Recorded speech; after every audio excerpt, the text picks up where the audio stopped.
Hello, everyone, and welcome to another episode of Canned Air, your tribute to pop culture. I am Jeramy Kahle. I'm Jack Dougherty. And I'm Randy Hardenbrook. And joining us today to talk about our comic, Worthy Chaos Redemption, which has been described as a fight for survival against destiny and the forces of the underworld. That's quite a description. Think Buffy, Resident Evil, Good Omens, and Supernatural. We welcome comic creator Carissa Grant to the show. Corissa, thank you so much for being here. Hi. Well, thanks for having me. I really appreciate it. Excited to hang out and find out more about the comic. But before we do, in our retro roundtable, we're going to be talking about, and this is also inspired by Carissa's comic, which she'll go into a little bit later. We're going to be talking about forbidden love from throughout pop culture, which has turned out to be very fruitful. I don't think we've ever done this, have we? No, we mistimed this. We should have done it closer to Valentine's Day, though. But, you know, hey, it works. Well, hindsight's 2020, Randy. We're just a little slow here on the Canned Air podcast. A little bit. God's touched our brains. But before we do anything, don't forget to find us on Twitter at Canned Air Pod, on Instagram at Canned_Air, and on TikTok at Canned Air Podcast. And if you head over to cannedairpodcast.com, there's a few ways you can support us. There's a merch tab. There's a Patreon tab. 2 ways for you to get something in return for a little bit of your cash to help fund the show. And if you don't have money to help the show out, then you can just go leave us a review on like Apple Podcast Player, Spotify, or wherever it is you're listening to podcasts. What am I forgetting, Randy? A huge shout out to evergreenpodcast.com, the network we are so proud to be a part of. All right, let's kick this right off. Forbidden love in pop culture. Randy, why don't you kick us off, sir? Show us how it's done. So I'm gonna get the easy one out of the way here. It's gonna be Pepe Le Pew with literally everybody. Oh man! When you said an easy one, I thought for sure you were going to say Romeo and Juliet, and I was going to smack you around. That was my first thought. No, the one sorry. I hope doesn't come up. No, I didn't go quite that classic, but Pepe Le Pew. It always the guy can never find any love whatsoever. Well, he just washed that ass. He might have a better chance. Well, you know, that's words to live by, Jer. Now I can never remember on Tiny Toons the pink skunk, was that related to him somehow, or I don't remember. I don't think so. I think it was Tiny Toons. Was there a pink cat? I think it's a cat. Right? Is it a skunk? I think there was a pink skunk, but I'm maybe looking I'm just... now. I know there was an equal to Pepe Le Pew, but I don't remember them being in the show very much. All I remember from that show was Hello Nurse. So that was Animaniacs. Yeah, that was Animaniacs. Yeah, that one. Especially since my character dresses up as a nurse in book 2. So every time I post a picture, at least one person says hello, nurse. Nice. It's funny you bring that up. Just last October, got to go see Animaniacs live and got to meet everybody after the show. And I took my Animaniacs Super Nintendo cartridge, and Rob Paulson signed it, "Hello, Nurse," and then put his name underneath. That's awesome. But you were right, Randy. You were right. Right there it is. Fifi Le Fume. Yes, okay. I don't Fifi. consider that pink. Okay, purple. That's Sorry, purple. jeez. Yeah. Take him to task, Corissa. Somebody else to bust my balls on the show. I'm so excited. We're It's like tired money. of You doing can never it. have enough of it. I heard they needed backup, so here I am. I guess, man. Man, Tiny Toons was awesome. And then when Animaniacs came along, I feel like it kind of got overshadowed. And maybe I'm wrong, but Animaniacs, in my opinion, was just far superior. There was something with the animation that changed, I think, with Tiny Toons that it got. I don't know. No idea how to explain it, but I think at least that's what turned it off for me. But Animaniacs was way, way better. Yeah, I don't mean to say I dislike Tiny Toons because I like it, but there's just no comparing the two, in my opinion. But I guess no one asked for my fucking opinion, so we'll move on. Unless, Randy, you had anything else to say. No, that was my first pick, Pepe Le Pew. All right. It was kind of like polishing a turd with Tiny Toons. Not that the originals were turds, but I mean, it's still crap. Wait, what? What's crap? So if Looney Tunes was crap, then you'd polish it up and it would still be crap as Tiny Toons. It's not as good. I don't know. That's not really going the way I thought it would. Ladies and gentlemen, Jack Dougherty. I wouldn't want. I would probably rather have a polished turd than a not polished turd. What are you talking about? Dude, are you channeling your inner ass Dave or what? I don't know. You're either drinking too much or not enough. All right. Corissa, how about you? Forbidden love and pop culture. Well, mine is Romeo and Juliet from hell. So I choose Romeo and Juliet to steal it from everybody else. But to have another one, I also have Titanic because they are considered a forbidden love. Damn, that was one of mine. Sorry. I'll just take Romeo and Juliet. You can have the other one. Well, he can't bring it up now. It's already on the table. Yep, it's there. Sorry. That's all right. Overachiever. Man. Oh, I remember seeing that film in the theater. And like me and my family bought the last 4 seats and none of them were together, which, thank God, man. Because when I was an adolescent and you're seeing Rose's boobies on the screen, you don't want your mom sitting next to you. Yeah, really.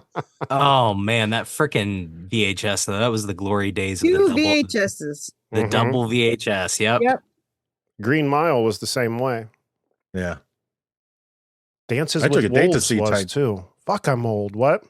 I took a date to see Titanic and had to sit in the front row all the way to the left. Luckily, we were able to sit next to each other, but did you actually watch it? Wall. Yeah. Everybody had watched that one. There was no one that was making out during that movie. Unless they already Schindler's List, though. Yeah, that's true. Yeah, wasn't there a TV show? Wasn't it on Seinfeld where somebody? Yeah. You made out during Schindler's List? What is wrong with you? Oh my God. I've seen a lot. You know what? I've actually done that, as a matter of fact. Done what? Made out to Schindler's List. Oh God, Jack. Yeah, in high school, there was a girl that I was dating that she was over at my house, and for whatever reason, it was on TV because I remember her saying something that she was supposedly distant relatives of Hitler's wife. Yeah. But we didn't. Was that Ava Braun? Is that who that was? Usually announced that, but okay. Right. I didn't care. I was just like, you're let's dating make out. Hitler spawn and taking her to see Schindler's List, man. Well, I was at home. It was doomed from the beginning. Yeah. But I did end up making out to Schindler's List. How about that? I'm telling. That movie probably really did something for her. What was that, Randy? I was gonna say, nope, it's gone. No, we're good. All right. Shit. Anything else on Titanic or Schindler's List? No, you might want to go to Jack though. I'm kind of scared of what he's gonna say to top that. Jack, you're up, buddy. All right. Mine's another movie. It was a big popular movie too. And Bella Swan and Edward Cullen. You guys know those characters? I don't. They're from Twilight. the Twilight series. Oh, What is wrong with you? Hey, come on. It's forbidden love. It's a regular person It's a good movie. and a vampire. You watch those Those are movies, Jack? vampires. Vampires don't sparkle, okay? Yeah, I know. Amen to that. How many of them were there? Was there 3 movies? There's 4 because they split one 4? in half. Yeah. They took that route. That's right. I've seen the first 2. If you want to ever get a laugh, watch Pitch Meeting about them. It's funny as hell. Oh, those are hilarious anyway. Yeah. Almost every one of them. He's What's like Pitch Meeting? so what's the next movie? He's like, the honeymoon. Oh, what else happens? Nothing. It's the honeymoon. A bunch of guys acting like they're pitching a movie, and it's like the most exact thing of what the movie actually is, but it's so funny. Yeah. You're like, really? They went ahead and did this stupid idea? Look up Pitch Meeting for almost anything, but Old was really good. Twilight was really good. There was another really bad movie that was like, Falling Moonfall. Is that is that what it's called? Oh God, that movie was Skyfall. horrible, yeah. Skyfall. Is that it? Skyfall. That's it. Yeah. Yeah. Watch those 3, and then you'll be hooked because he's just like spot on. So Okay. I will Yeah. check that out. Do you have to have seen the movie? I assume you have to have Nope. seen the movie they're talking about No, to enjoy because I it. never saw Moonfall or Skyfall, whatever the fuck you call it, and it was just funny as hell because it either makes you want to see it or it makes you want to never see it again. So if you want to see it, you probably should see it. But yeah, we watch it. We always watch it before we watch a movie just to get a laugh out of it. Like The Walking Dead is a really good one too because the guy's like, "There's going to be really depressing moments." Oh, shadowed by some happy moments? No. It's like the literal trailers. Yeah. Okay. It's like Cinema Sins with more comedy to it. So. Okay. Okay. I'm down. Yeah, I'll There you have to check that out. I'm always Spreading looking for the joy. something to watch on YouTube. Something to Yeah, keep he's me off addictive. of Instagram. What's that? Yeah, he's addicting though. It's great. The pitch meeting's good. His name is Ryan George, and also he does this thing that's the first man too, or the first guy too. My favorite one of all time is the first guy to open a restaurant. And he's like, okay, so we're gonna sit you here, and people are gonna make the food in the kitchen. He goes, oh, I have to go to the kitchen and get food. He goes, no, we're gonna get it. He goes, I want to see the kitchen. No, you can't see the kitchen. How do I know they're not touching our food? Just trust us. They're touching your food, and you can't go back there. So, I love that one. I love the first guy to build a snowman, but the first guy to drink milk is also very entertaining. So, Oh man, that does sound fun. you're gonna drink this white stuff. Where did it come from? You don't ask. Just You don't drink the wanna white know. stuff. I want to know. So, but yeah, there you go. There's my pitch meeting for the pitch meeting. That is interesting. What was the first? How did the first person like get over that mental fuck about like I'm gonna suck out of that thing? You know, Yeah. I want to see what The that first tastes guy, like. he just did the first guy to eat an egg. So, Ugh. a couple of good ones. Yeah. Man, But anyway, sorry, that was the random thing there. There you go. that's all right. Excellent. That's kind of what this show's about, diverging Yep. off the topic at hand. So, Then you have met the right chick because I can Yeah. ramble for days. Falling down the rabbit hole. Yeah. Trust me, we had a whole conversation about vampires like ready, and I was all excited. Then it was like a 3-hour mullet tribute. And, it was, Yeah, that's right. and probably some of the best content we've ever done. The Great Mhm. Mullet Debate, we dubbed it. Yes. Well, now the new Crow has a mullet, so there you go. Oh, are you serious? Oh my Yeah, gosh, I'm that whole not. thing. I'm not gonna watch it. I actually grew up with the comic. It's signed by James O'Barr, and I love the Wow. original movie. And Brandon Lee is obviously it's his legacy. I'm not watching some crap that they're coming out with. So Right. Just a reboot. Is yes, that what he it has is? A a mullet. reboot? yeah, it's a reboot, and he has a mullet with lots of tattoos. So, Oh yeah. man. I mean, the mullet doesn't have tattoos. And Yes. it's the Skarsgård, right? It's it's the guy from. Yeah, the guy that For played men. Pennywise. yeah. Okay. And they're also What? rebooting Naked Gun. I found out today, but it's Liam Neeson. What? I don't know how to take that. He's the least funny guy I know. So it's either going to be amazing or the worst thing I've ever seen. So He there's was he plays a good straight man in Ted though, with the whole Lucky Charms bit Oh yeah. Oh, trick. That's right. or trick. I was led to believe these were just for children. Oh, and again. But yeah. All right, so we'll see. But I'm sick of reboots. So Yeah, I don't- The Naked understand. Gun. I don't think the Naked Gun humor is gonna hold up No. nowadays. It's Leslie Nielsen. I mean, it needs to be off color like it used to be. Really Yeah. off color for it to be everything needs to be. Yes. That's Yes. true. Yes. Everything needs to be South Park. You know, make fun of everything. yes, preaching to the choir. Yeah, I figured you guys like South Park. I can tell right away. Oh yeah. So you've seen the Panderverse movie? Of course. Okay, good. We Throw are- a chick in it. What's that? Throw a chick in it. Make her Throw a gay. chick in it, make it Better be gay. lame. Yeah, All but right. see, it's funny because it's true. It's sad and true. So Unfortunately, yeah. yeah, unfortunately. So next.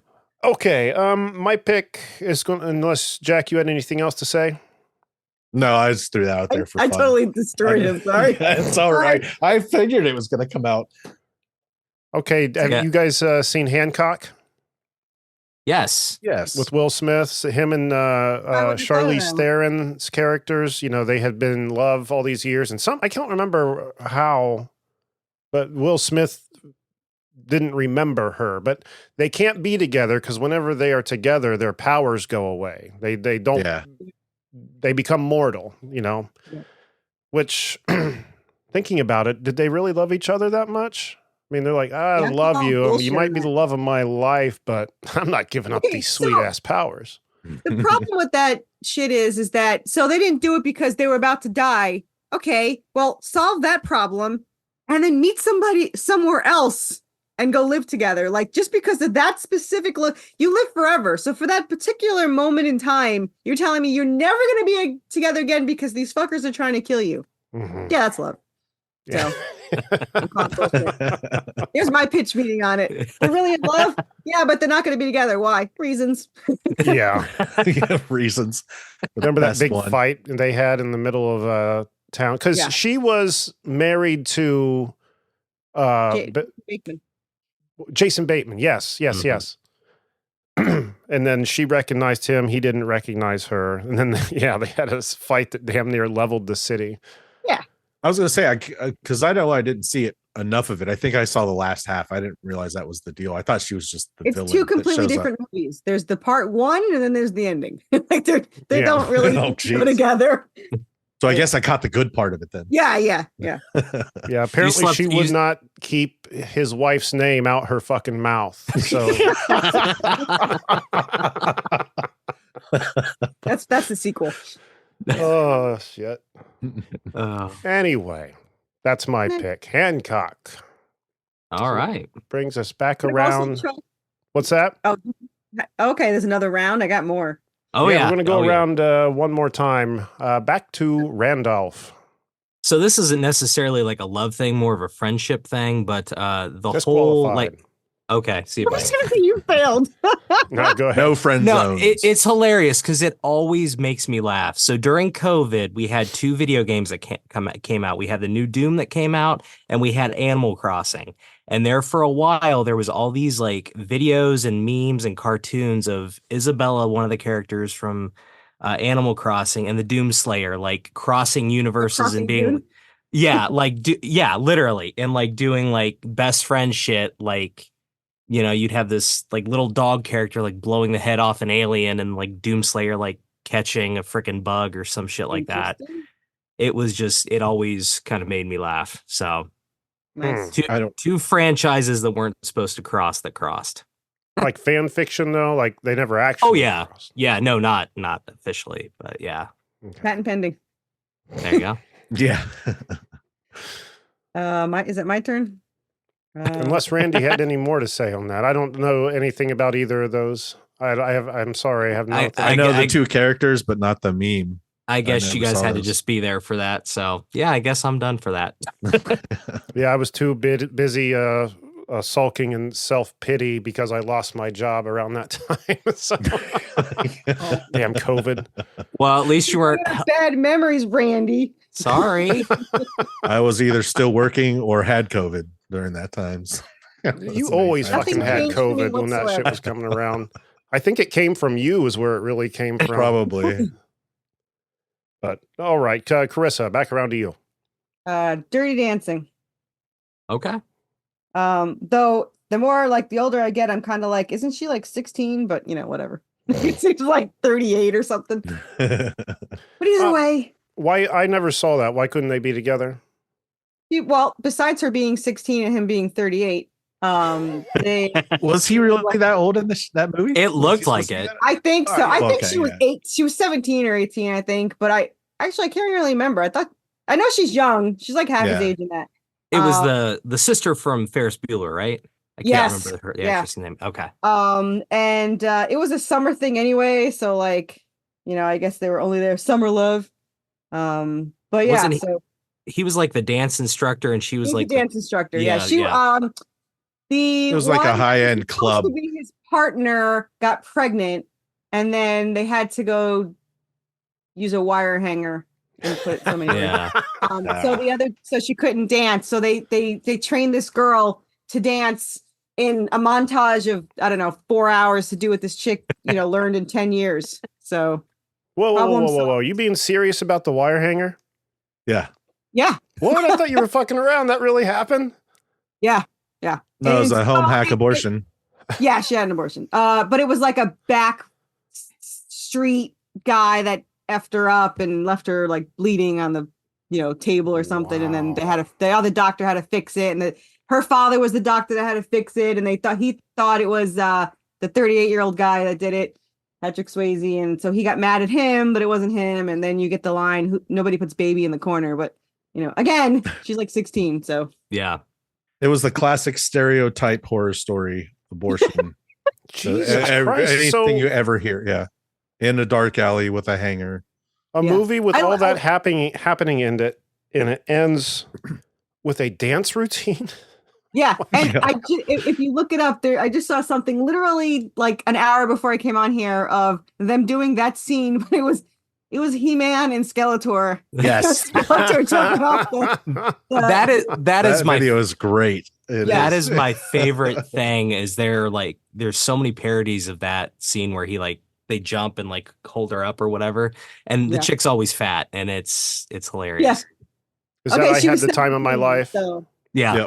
She was 17, he was 25, so not as bad. But in real life, he was 38, and I don't remember how old she was. But yeah, that's still pretty. Yeah, that's still pretty in jail. Yeah. Oh yeah. Or at least looked at funny. Good times. It's like, dude, you're 25. Find someone else. Yeah. Pretty much. But there's my next. It's weird. I just assumed it was a movie about dancers who fell in love, and I never wanted to see it. But now, after hearing all this, there's a sick part of me that kind of wants to see it. It wasn't a bad movie. I mean, it was, it's got a hot chick dancing. So, it's called Dirty Dancing. So, there's something. Sure. Well, and then the sequel wasn't that like, yeah, those Havana Nights. Yeah, in Cuba or something. Yeah.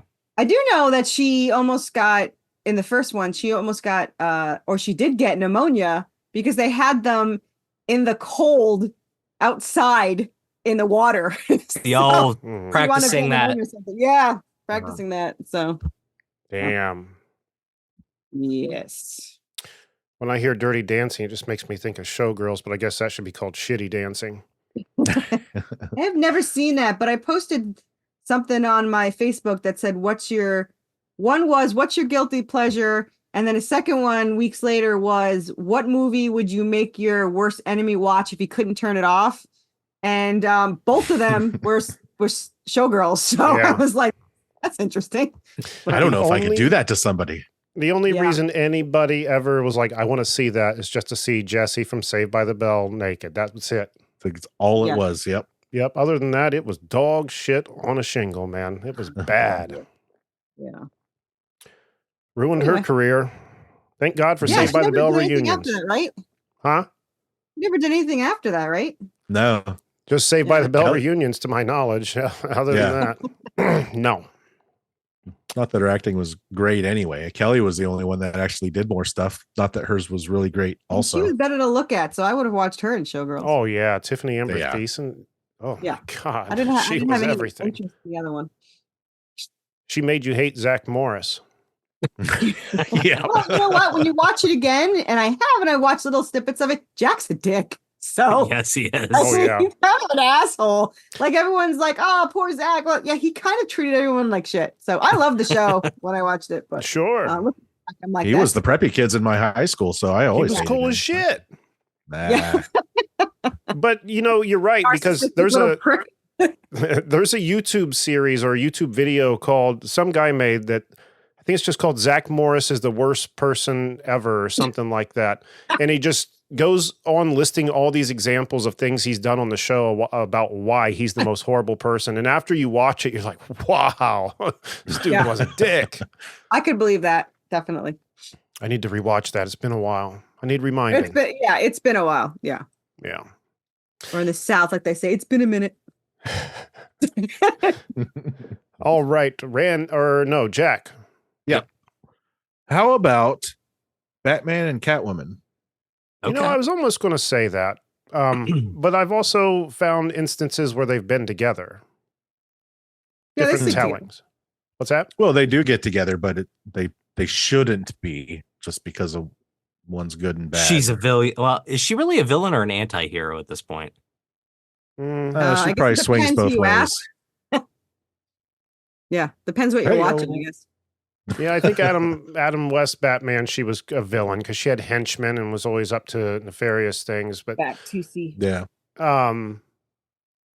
I don't know. In the animated series, she was a thief and would help out Batman from time to time. She never got into anything too big that I think she was definitely more anti-hero in the cartoon, but in the comic book, I think she was more a villain. Got it. I think. And I don't remember what comic it was or what telling, but that Bruce and Selina actually ended up together. Yeah, they did. I thought. Something. No, they do. What was the? There was a DC animated movie straight to DVD kind of a thing where they were, or no, that was Batman and Batgirl. Was that the Killing Joke where they just had sex on the roof? Yeah, they that was the very bat beginning. costumes and had sex. Batgirl? That was Yes. Batgirl. Yeah. She's like a teenager. Yeah. Yeah. Yeah. And she dated Dick. So, okay. Yeah. And she also wanted some too. Like, hey, Bruce must have been jealous. Interesting. Take this, Dick. I got a dick. I got for you, Barbara girl. now. That sentence could be used both ways for that same scenario. Right. Yep. So, there you go. Man. What about Peter Parker and Felicia Hardy? I was just going to say I that. love Black Cat. Yeah. Actually, I have a patch right here from her from like 1980. Oh wow, Oh, nice. Wow. I actually have her first appearance too in comic books, but yeah, I loved her. She was I do understand why he wasn't with her though, because she really did not like Peter Parker. She just liked Spider-Man. So I could see that as a forbidden love kind of thing. Seemed like there were times that it like got close, but they never did that I am aware of. Well, she's also a bad influence on him, like depending on which comic you read. But she can be an anti-hero, but she definitely stole. Like she was all about stealing. So sometimes she would, have him accidentally commit crimes that he didn't mean to commit. She's like chaotic good. Yeah, but I mean, she's hot, so it's okay. So Right. That makes everything good. Yeah. it really does. Anyway, okay. Anything else on that, Jack? Nope. I had two good ones. Yes, Sure. you did. Very Good good. boy. How many did you have, Randy? Good ones, or how many did I have? You had your We know how many you had. I had 3. Oh, cooler. I got one more to redeem myself after Jer. The Notebook. No, that's Jack's pick. I Mr. don't even Twilight know. Titanic over there. I don't even know that movie. I just I know that hate Baby that Goose is in it. That is So- a good movie.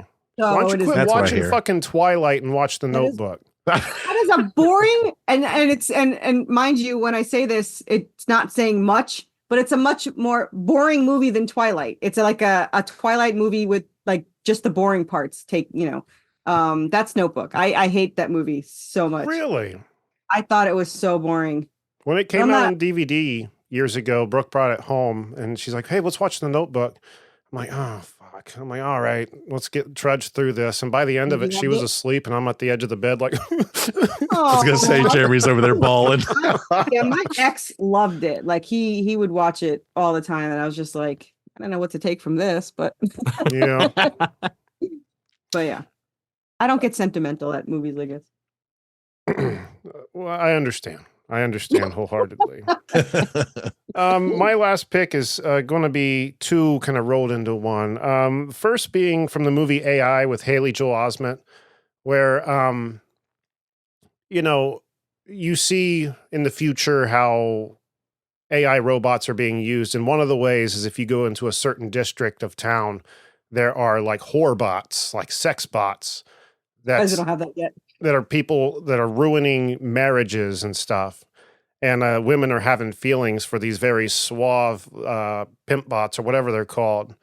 But that also makes me think of that movie. Now, I haven't seen this film yet. I want to see it, though, with Joaquin Phoenix. It's just called Her, where he falls I've in heard that. love with the Siri on his phone. And I guess yeah. she's smart enough to fall in love back.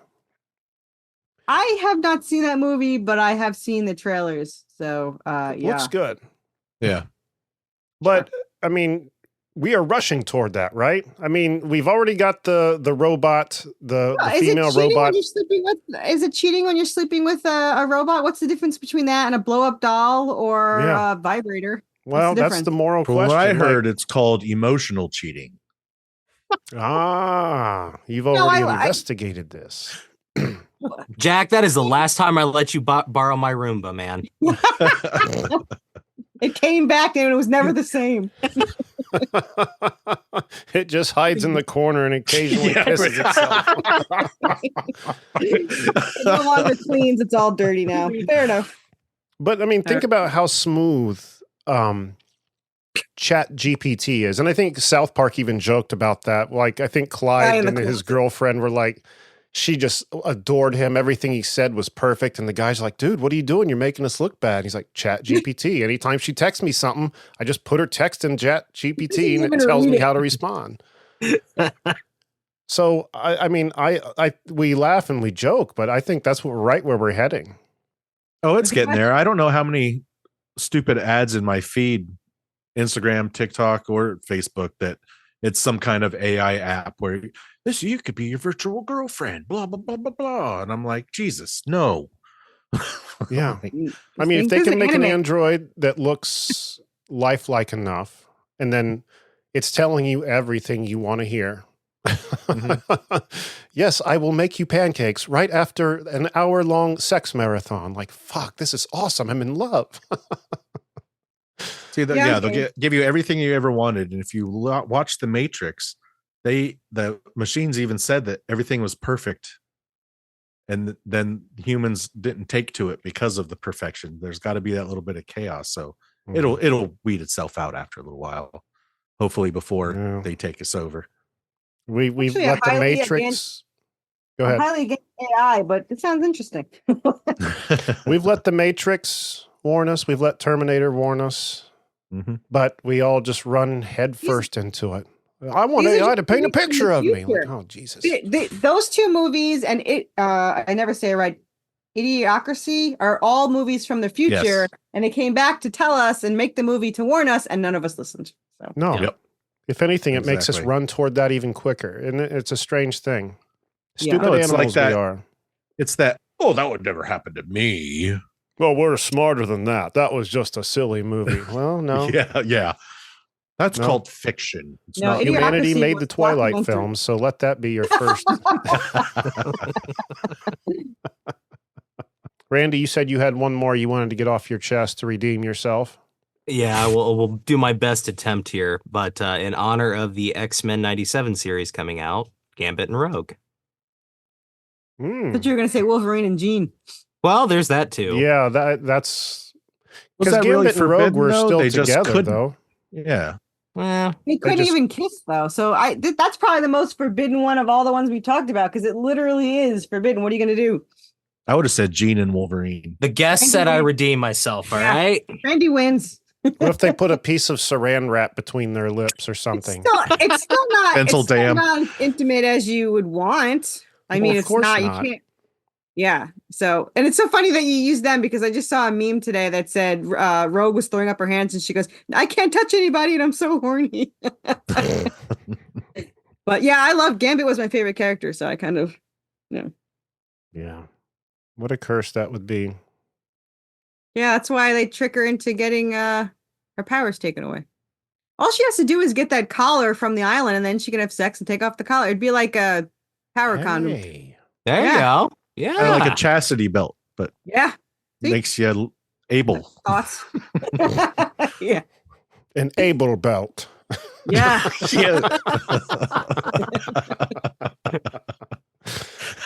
Oh my God. All right. Were there any other things we had to get off our chest before we moved on?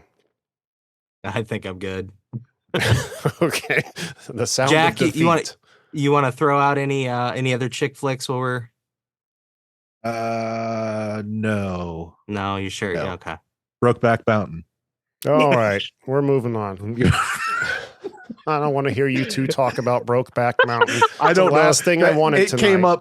It came up in my Google search. I've never seen it. So came up in mine too, and I was like, no. Nobody said West Side Story. I never saw it, but that also came up too. Yeah, came up on mine too. Nothing against Brokeback Mountain. I'm sure it's a wonderful film, but just Are they really rebooting it with girls, or is that just a joke? I Because I'm don't- just Oh, gonna. I don't know anything about rebooting it. Yeah.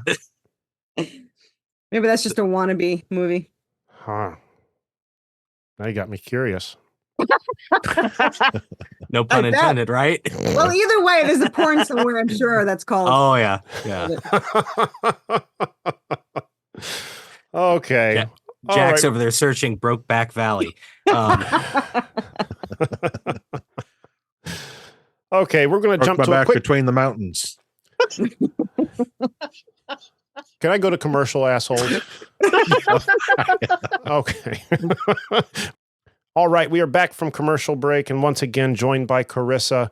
Corissa, thank you so much for being here. And thank you for having me and putting up with me. Thanks for putting up with us. What are you talking Right. about?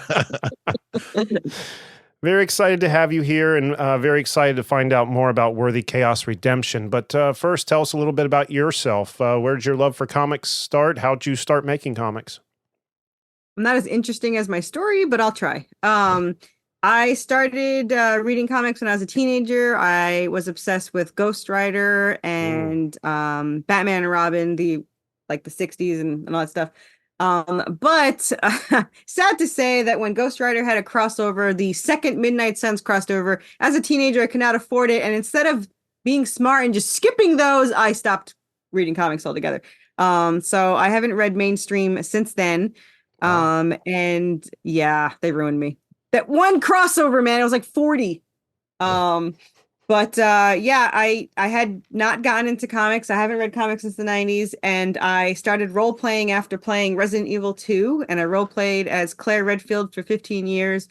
And I had the idea for the story that whole time. And when I met my co-writer, I asked her to do the story with me, and we got slightly obsessed with it. When we got to 45 issues already written, I thought we should probably do something with this. And then I said the infamous words, "How hard can it be to make a comic?" It's just the hardest thing. The hardest thing I've ever done in my life. But now we have over 100 issues written. Series 1 is 45 issues, and that's obviously what we're focusing on now. And obviously I'm slightly obsessed with my own story, and we're really, my artist is super fast and I like it. My wallet doesn't, but we kind of make it happen. But like issue 9 is live, for March. However, we are in the middle of making drawing 14, issue 14. So we are slightly ahead. Wow. Yeah. And when I have a Kickstarter every other month, and then I ship out like the day after, within a day or two after it ends. Wow. But yeah, so I wrote this as a role player. I'm dyslexic, so when I first started, I was a one-liner, and now I can sit and do like 6,000 words in one sitting, which I just did 2 days ago. Jeez. Yeah. So something about our story that a lot of people might not know, unless they listen to me talk for more than 4 seconds ever. But our 2 main characters are written by 2 different people. So I write the story, and I write everything Seraphina, who's the angel descendant. But the demon descendant, Draven, her soulmate, gets written by my co-writer. So all of Draven's thoughts and speech and everything is a totally different person. So when you're reading it, you have these totally 2 unique personalities that you're reading. Wow. So it makes it That's a little awesome. bit, yeah, it gives it a little bit more uniqueness to it. And the characters, you could tell, are completely different. And when they're arguing, or talking or whatever, you can see that they're not the same person, which is very rare. I mean, even if you have co-writers in stories, it's very rare that they would do only one character. So we're lucky in that. But that's coming from a role playing, we got obsessed. We wrote the story in 3 years. It's been 3.5 years now. We passed the 1 million word mark like 6 months ago. Damn. So we kind of have a lot. We have 13 books written for it, and we still keep writing. And I don't think we'll ever stop. I don't know if I'll release them all. Series 1 that we're in now is 5 books. Book 1 is 7 issues. Book 2 that's we're in now is 5 issues, and book 3, which I'm not allowed to say, but it is absolutely my favorite, is book 3, and that's 10 issues. And then book 4 is 8, and book 5 is 12.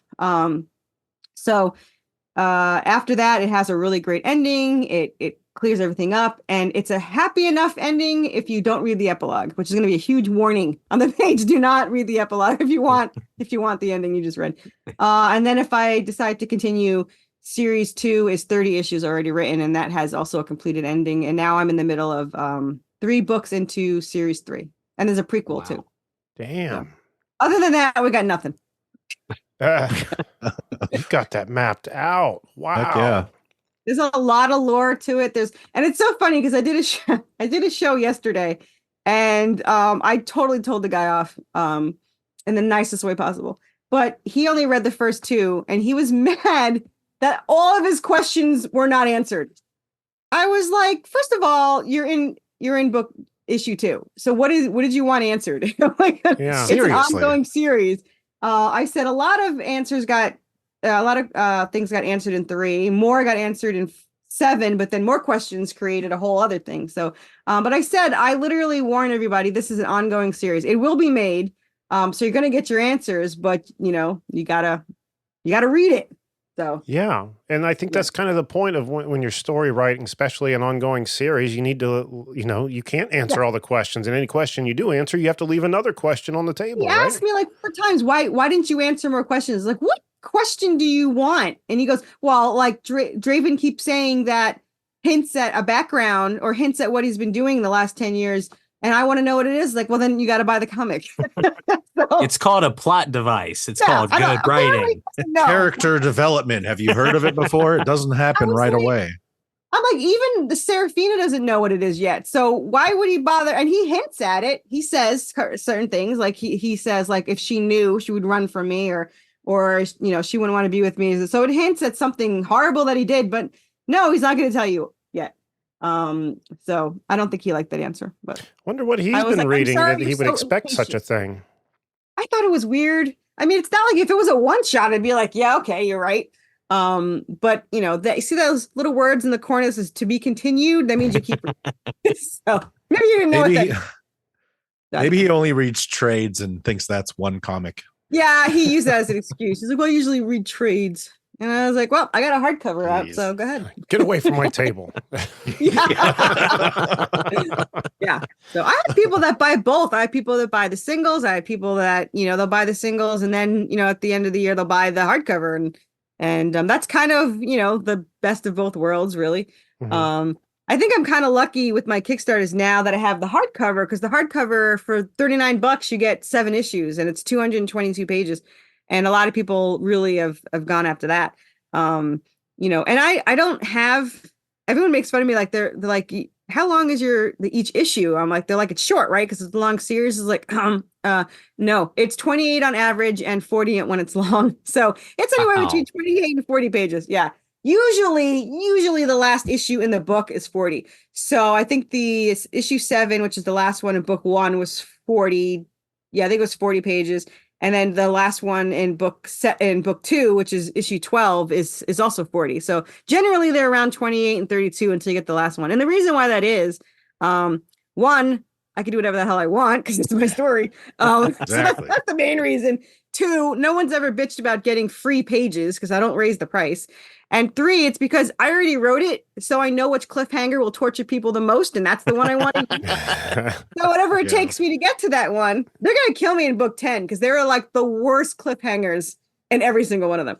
So I'm super excited because I've been waiting. I came up with this idea 17 years ago, and book 3 was technically the one I wrote on my own. Obviously, I rewrote it when I met my co-editor, but technically I wrote book 3 before anything else. So I'm super excited. And today, I want to kill my artist because he's like, I waited this whole time. Today was going to be the first day with pages, and he promised you're going to have pages tomorrow. And then I wrote to him, I said, where are my pages? He's like, oh, you'll get it in the morning. I want to finish the 3rd one. I was like, I hate you so much. Then why'd you tell me? Right? Like, don't tell me and then don't do it. That's like the worst. Like, I hate surprises when I know the surprise is coming, if that makes sense. Like, don't tell me you have something for me.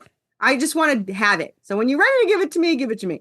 Yeah, so don't tell me until it's ready to be put in my hand. Yeah, for sure. Mm-hmm. And what makes it the worst is that means he has 2. So instead of sending me 2, he's saying, I'll send it tomorrow when I finish page 3. And I was like, bitch, I want the first 2 pages. Whatever. Yeah. So, Whatever. so tell us about the story then. Give us what's happening in the comic. So so it's Buffy the Vampire Slayer meets Supernatural in Silent Hill in the Resident Evil world with Evil Dead, The Crow, and Good Omens thrown in together. And it follows Angel Descendant, Seraphina, and Demon Descendant Draven, who they think they're humans. We know they're not because we find out in issue 3 that they're not. So we follow along with them when we follow and see that their fathers that they never see are after them. So you have an angel and a demon father that are after these two characters. And what they want is Seraphina was created from this angelic weapon, and their fathers are now after this weapon because if they can get their hands on it, they could tip the scales of the war between heaven and hell in their favor. However, to activate it, you need Seraphina's soul, which means she can never be reincarnated again and they can never be together. So obviously they don't really like that. So it's Romeo and Juliet, and it's Romeo and Juliet in hell. It's a survival horror. They get chased by demons and hellhounds, zombies, ghosts, anything Anubis, anything you pretty much vampires. Our version of vampires is just the Clotters. And so they live through all this stuff, and it's really to see like the lengths of what you'll go to for somebody, Right. And book 1 is so all the books, it's continual, but the reason why they're separated and they have weird issue numbers is because that's the environment they're in. So like book 1 is like a Silent Hill town. It's a town merging with hell. They're trapped in it. The ghosts are rising up, the hellhounds are coming through, and they're being chased. And then at the end of that one, they get trapped in a haunted asylum where the ghosts have taken over. You have zombie mental patients and giant salamanders that are trying to keep them and all this stuff. And for anyone that's a zombie person, because I've been a zombie girl since Resident Evil 2, we have 3 different kinds of zombies, which I did not even think about until somebody asked me this question, because no one's ever asked me. So we have 3 different kinds of zombies. In issue 1, they're kind of like the Dawn of the Dead kind. They're coming out, from hell or whatever. So they're zombies that are in hell. But in book 2, they're actually bodies that are possessed by ghosts. The ghosts are taking over the dead bodies and they're animating them. And then in book 3, they're the virus kind. It's a specific virus, and it has to do with my 2 characters, but it's a virus kind, so it's more the Resident Evil kind, with other like infected creatures that are in there. And then 4 and 5 have pretty much like all of them just thrown in there. So Wow. it's never other than that, it's boring. Nothing. But like it's like, and it's so funny because so far only one person's complained that didn't even buy them, so who cares? But I had a podcaster that was like live on the air, so that was funny. He's like, I didn't like it, and I was like, why didn't you like it? Enlighten me. He's like, it's too fast paced. I was like, you read like 3 of them, so it's like. He's like, yeah, it's too much too fast. I was like, well, in my defense, chaos is in the title, so I don't want to hear you weren't warned. Yeah. Yeah, it's very chaotic, but it does even out, but it is action-packed. There's a lot of character development. There's a lot of thought balloons because it came from a novel. So when you read a novel, my favorite part is to get into the characters' heads and kind of figure out what they're thinking about. It's not like someone's like, oh, you brought back thought balloons from back in the day in comics. Yes and no. Back in the day, it was like exposition. It wasn't like, how did they feel or what were they thinking? So this is more to get into their heads and all that stuff. So it's kind of like a novel kind of thing. So you really do get to, one of the things that people liked about it, which is really funny because the guy asked me like 4 times yesterday. He's like, why do people like it? I was like, I don't know. They liked it. But and even when I gave him an answer, he was still asking again. I was like, I'm guessing you didn't read it. He's like, no. I was like, well, but it's Move mostly, along. yeah.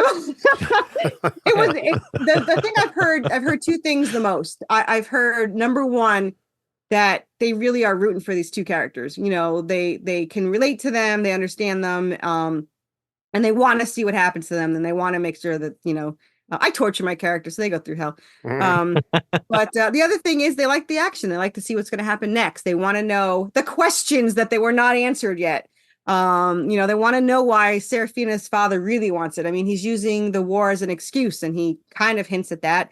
And their failed guardian angel, you want to know why he failed, what did he do to betray them in the last life, and how badly did he screw up?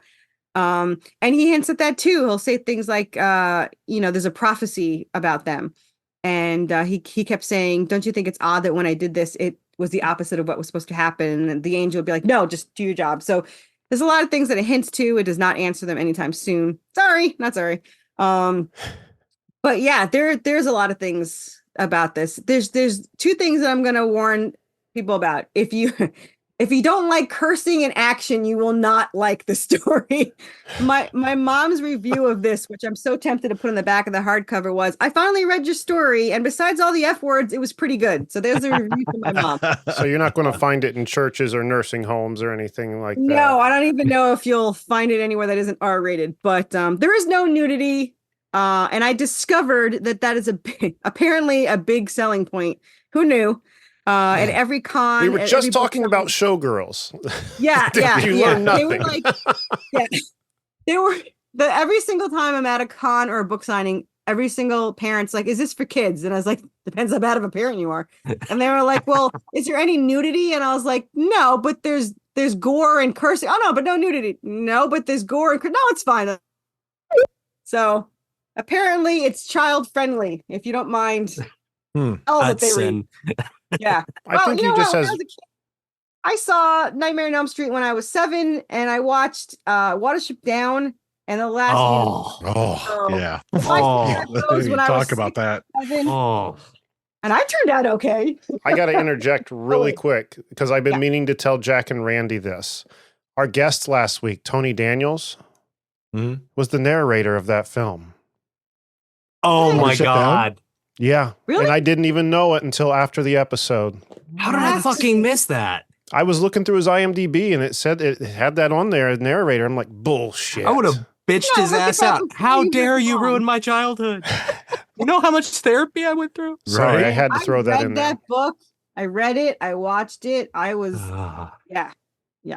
I turned out all right. Now you had said something about you do Kickstarters how often to keep the story going? Every month, every other month. So like my last one just ended 2 weeks ago, or three weeks ago, and my next one is March 4th through the 28th, I believe. Okay, so by the time I get this all put together, that should be live, and I can put the link on there. So the easiest way to find us is, there's links, but if you're lazy and forgetful like me, the best way is to go on Kickstarter and search Worthy Chaos. We are literally the only thing that pops up. I only started a year ago, or just over a year ago, but we already have, I think this is our 9th campaign. Damn.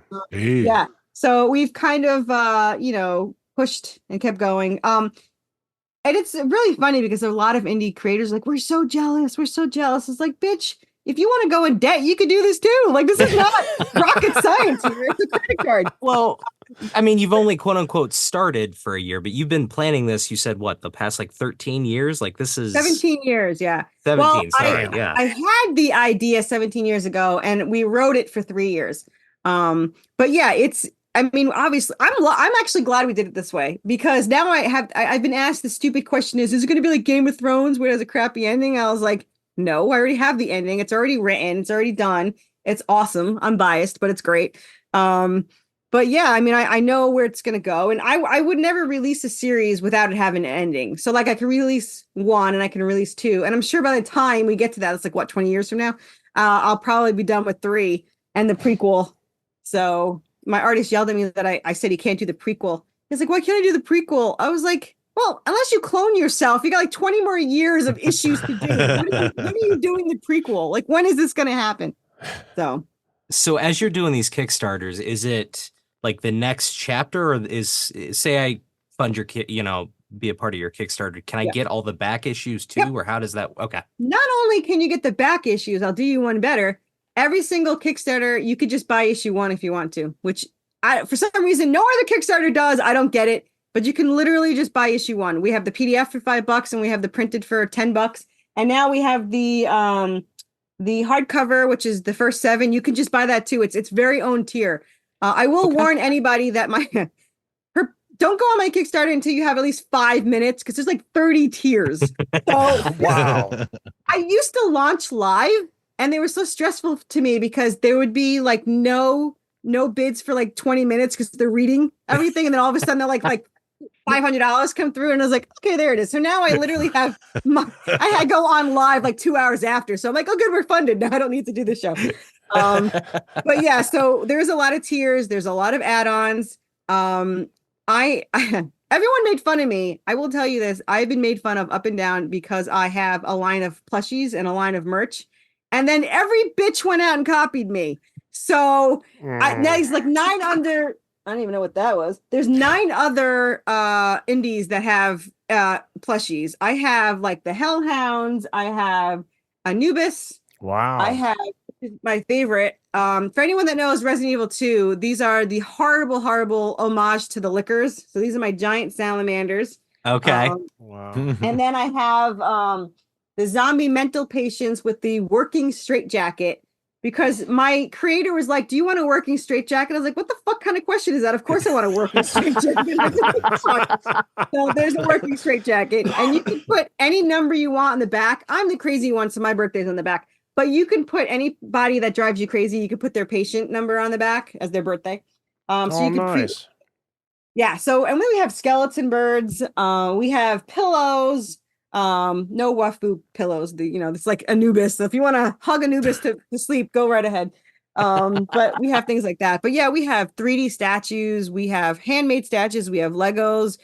We have necklaces and coins. And let me just you spaceballed shit this up, man. Yeah, and the thing is, that's only like 40% of what I have. I still have 60% more that I haven't been able to use because I have too many tiers. But I have more. So yeah, my husband made the infamous words of saying "go all out" for 2 years, and I was like, done. So I have till Halloween to buy everything I need.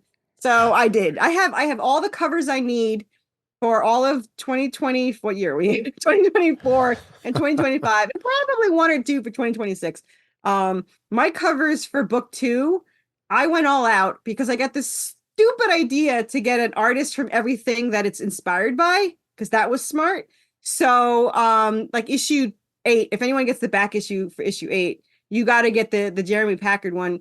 He's from Marvel, DC, IDW, Blizzard, Capcom, the interior artist for Injustice, which I don't know what it is, but apparently it's good. And the important part is he does the interior art for Resident Evil comic book. So I did that. I have Cara Moline for this one. He's the interior artist for the Buffy comics, Buffy the Vampire Slayer comics. Kevin Sharp, for anyone that knows Kevin Sharp, is the Evil Dead or Army of Dead comic artist. I'm still searching for Supernatural and Silent Hill. One answered me and said he's too busy. I was like, you fucker, I have 100 issues. Just put me on a fucking list. That's all I care about. But he's busy. So yeah. So I but those covers alone, not counting the regular covers, but the variant covers alone for book 2, which is 5 issues, cost me $4,000. So Fuck. But they're so gorgeous. Love it. Yeah, you get what you pay for, don't you? Mm-hmm. You do. So I really love the covers I got. And I'm not a big cover person. I only have 3. I think I have like 1 or 2 4s, like when there's like an alteration or somebody did something special for me. But it's just to give people, a choice. It's not to a money grab where you're like, oh, you got to get all these. But that was an incredibly long story for a short question of yes, you can get back issues. I just realized I love the passion. I love that you just like went all into this. Yeah, sorry. Well, Yes, you it's can get refreshing back too, issues. because there's sometimes you ask somebody about their comic and they just give you like a 2 to 3 word thing, and they act like they're less interested than you are, or something like, dude, it's your comic. What the fuck? Like, that's why we're here, There was this one guy who I'm going to chat with, and I'm supposed to be the rookie, right? These guys have been doing this for 7 years. They copy every single thing I do, but they never listen to any advice I give them. Like they have to take, I don't know what it is, but they don't listen to me and then they watch me do it and like, okay. But one guy said, oh, I was on the show and I hate doing podcasts. They told me that I don't talk enough. And I go, I've never been told that in my entire life. I don't know what it's like to hear those words. But He must have had the volume down or something, because what the fuck? Yeah. that was it.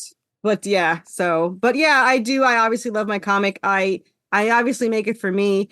And I've been told to slow down by a couple of people because they're like, oh, you're spending all your money. I was like, yeah, but couple of reasons why. My artist does a full issue every month. So he gets paid for a full issue every month. Even if there's no Kickstarters, he gets paid for an issue every month.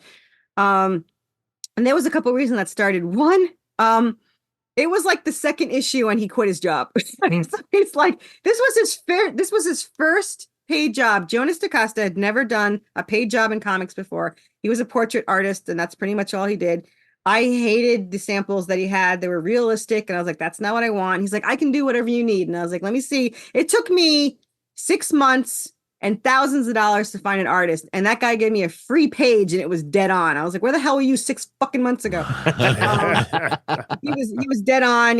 Right away, I was like, you're hired. I hope you understand. The first question I asked him was, are you up for a long-term, commitment here? And he's like, yeah, I'm ready. So like one issue in, he's like, yeah, I'm quitting my job. I was like, well, fuck, I hope this works out. No pressure. Wow. Yeah, no pressure. Because if not, I'm paying you in plushies. I mean, yeah, pretty much.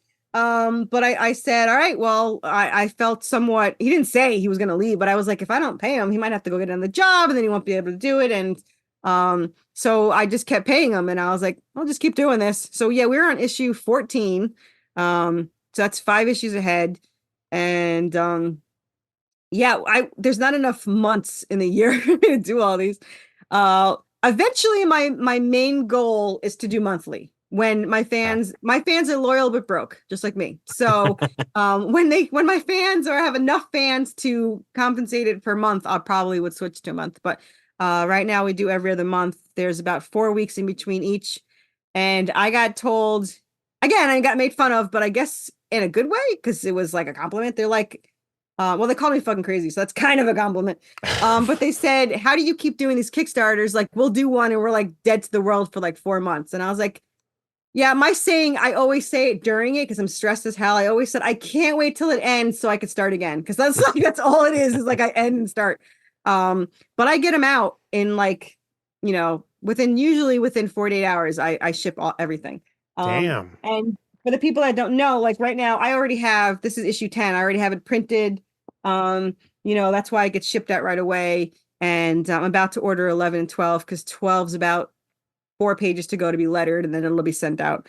I don't like to make people wait. There's 2 reasons. I don't like to make people wait because I don't like to wait. But also my Kickstarter isn't for a week, so you need your damn stories. So, yeah. So you can always find us on freaking Kickstarter. We're always on there. Well, yeah, when I saw it, I was like, man, I wonder when this is going live. I hadn't seen a Kickstarter like that before. I don't know if we've ever had anyone on who runs a Kickstarter like that, but it's genius. I mean, it's the best way to do it, especially, with this ongoing series like that. But you have to be sure to send me a link or just shoot us a message. I can get the link myself when it goes live, so we can put that in the episode notes. But other than worthychaoscomics.com, where else should people be directed? So you can find me on Facebook. I am the type of person that would have got kidnapped as a child. I talk to anybody at any time, so anyone can message me. If I wasn't as somewhat intelligent as I am, I'd probably be broke just from scams alone from all these people that are like, hi, how you doing? Hi, how are you? Here's a link. No, I'm good. But Carissa Grant, you can find me on there. We also have a Facebook group called Worthy Chaos. We have about 711 members in there, and it's mostly to support other indie creators. So you could post your Kickstarters, you could post your podcast links, you could post, commission work if you do an art. So everyone can do in there. We have a business page. Absolutely pointless. You feel free to like it. I don't care. No one does anything with it. I post on there. It doesn't matter. I don't even think anyone reads them. But I do have a business page. We're on Twitter. Again, I have 5,300 people on there and 20 people see it, the same stuff. 20 people. So I'm going to admit it. I used to post on Twitter all the time and I used to get thousands of views, but ever since they changed the algorithm or whatever, even when I was paying for their stupid check, still, I think I got less. I think I got less with the damn check. No shit. Yeah.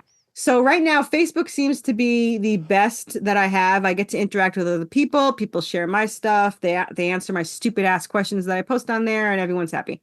Okay. So hopefully it goes well. The better my Kickstarter does, the more I panic for the next one. So That's the way it works. I don't know why. My last one did amazing. All last year I got 3,000 something. And then I was like, oh, I hope for this year I get into 4,000. That's my goal by the end of the year, 4,000. January it went 5,040. So I'm like, damn it, now I got nothing to shoot for. It's probably not going to go this high again. And now I got to worry about it looking bad because it didn't get into the fives. But here's hoping it still keeps going good. But we had 150 backers, and it was a very good campaign. And I stressed the entire time. So sure. Well, if you weren't stressing, how much would you actually be carrying, right? I mean, yeah. And it was doing the best it ever did, but there was like a lot of decreases and a lot of cancellations. And I was just like, I'd bitch and be like, I got another cancellation. Like, you're like 1,000 more than last time. I was like, I know, but he canceled. Like, it was just like one of those things. So I tried. Yeah. Well, it's awesome. You're so passionate about what you're doing. It's evident you love it. You absolutely are loving your story, the way it's being portrayed. I'm excited to see it. Recommend people check out your Kickstarter. Again, by the time you're hearing this episode, that link's going to be right below in the description. So check that out. And Corissa, thank you so much for taking time to be here with us. This has been a blast. Yeah. Thanks for listening to me ramble. I appreciate it. We'll have to do it again in the future. Absolutely. Yes. But in the meantime, Jack, what do we have on the website, sir? Go to cannedairpodcast.com where you can listen, like, follow, subscribe, become a patron, buy some merch, see some YouTube videos, go to our YouTube page. And if you'd like to be a guest and promote your work, send us an email on our contact page. And you can find us on Twitter at CannedAirPod. But very much like Corissa said, I really don't pay a lot of attention there because no matter what I do on there, it's like 1 or 2 likes. Where it used to be fruitful. I'm not going to bitch about Twitter. I better just move on. On Instagram at canned_air and on TikTok at CannedAir Podcast. And once again, CannedAirPodcast.com that Jack was just talking about. A few different ways you can support us. The Patreon page where there's 4 to 5 years of extra content, videos, and the merch page where you can get t-shirts, hats, hoodies, cups, stickers, all kinds of stuff with our logo on it. What's that? Plushies. I wish. just a plush tin can. That'd be awesome. Ridiculous. Yeah, the little radio tower. There you go. Hug the radio tower. Send us the name of the person who makes yours. Maybe we can make something. Queen. I will send her your way. All right, do it. Please do. I'd be interested to hear her out. I think we'd be the only ones who buy them, though. Right. I thought I would be the only one that bought mine, too. Everyone said, but see, yours look cool. Yours look cool. Like ours would just be a can. I get asked the same thing since day one. Why do you buy so much merch? And my answer is always, I wanted it, and now it's tax deductible. And that's going to be my answer for as long as it is. Can't argue with that. Right? There you go. You. So, anyway. Randy, what am I forgetting, sir? Huge shout out to evergreenpodcast.com, and no matter how you're listening to us, any little like or subscription or share would be amazing. Damn straight. Really does help. It helps out a lot. It gets us more exposure. So there you go. I think that's going to do it for this week. So until next time, I am Jeramy Kahle. I'm Jack Dougherty. I'm Randy Hardenbrook. We didn't tell her. Yeah, we did. Did we? I think so. And this is where you say, and I'm Carissa Grant. Well, how am I supposed to know that? Yeah, we didn't say it. We did. Bullshit. I've got it recorded. I'll go look. Yeah, you said you go around, but as far as I know, I already said my name and for the last 4 hours. But yeah, I'm Carissa Grant of Worthy Chaos Comics, and you can find me anywhere there's chaos. Oh, I love that. Love that tagline. Like that. All right, I got to get this recording put out so I can prove some shit to Jack. But until next time, be excellent to each other, everyone.